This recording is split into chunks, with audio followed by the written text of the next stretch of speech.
Rosie Dufford. Thank you, Madam Deputy Speaker. One of the reports currently at the evidence stage for the EFRA committee on which I serve is rural mental health.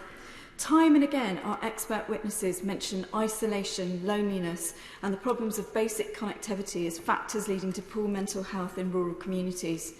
Added to the many financial pressures, Brexit uncertainty and added bureaucracy, this is sadly all part of a deeply worrying pattern.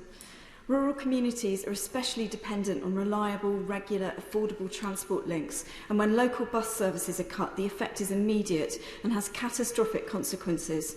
What exactly is a single parent supposed to do, for example, if their routine involves setting off for work, knowing their teenage child will leave for the bus 20 minutes later and arrive safely in time for registration, if they are told one day that that bus route will no longer exist?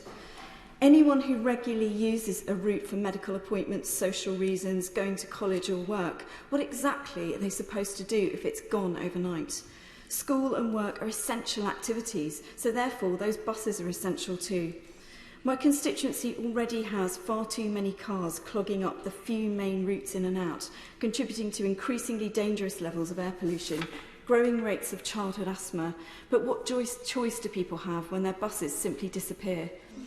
We're building more and more houses, inviting in more and more cars, even building more roads to accommodate those cars and threatening our much-loved and historic green spaces, such as the Old Park area in Canterbury. Does this sound like a recognition of the climate emergency? It's hardly progressive, Madam Deputy Speaker. Canterbury, Whitstable and our villages simply want to be able to move from A to B, get to school without damaging the planet and everyone's lungs. But we won't achieve that if local bus services are constantly disappearing. Cuts to school buses like the one serving Spires Academy in Herne Bay, a school attended by many pupils living around Canterbury. How is it more efficient for Kent County Council to have to source other modes of transport, particularly for otherwise stranded children with SEN needs and additional needs? The cost of a school travel pass is now almost £400. There's no way a single parent, possibly with 2 or more children, can magic up money like that. I had to borrow the money to pay for my 2 children's bus passes when they cost half of that several years ago. It's really easy to forget how dependent people are on public transport, whilst we here go around Westminster. Everywhere we look, there are affordable buses on every corner. When visiting London, my constituents can jump on a bus for £1.65 to go anywhere, but pay over £7 to travel about 20 minutes from Canterbury to Whitstable and back. The bus route through Rough Common, one of my villages, the number 27, is causing so many real problems as it's about to be cut, and my constituents are dependent on it. There's also cuts to Route 922, 925 and number 7. Now, I know that despite being one of the largest local authorities, Kent County Council does not have an endless supply of money.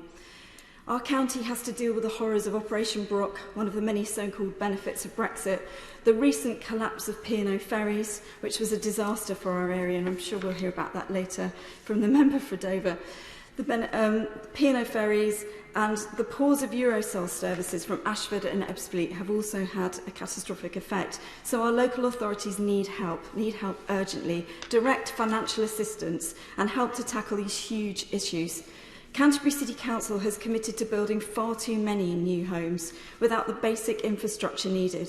Can the government help us to update our outlook and aims as a county so that we're not simply choking our children as a result of outdated car dependency? We need help with a cleaner, greener, more people-focused overview of transport, keeping our rural communities moving, keeping East Kent as an inviting and buzzing tourist destination.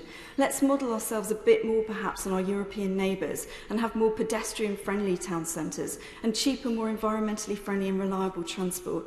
Let's help our local authorities and big bus companies work together in consultation with national government to adequately fund the active travel scheme to achieve a more ambitious, greener vision for local transport across the country. Thank you. Yeah.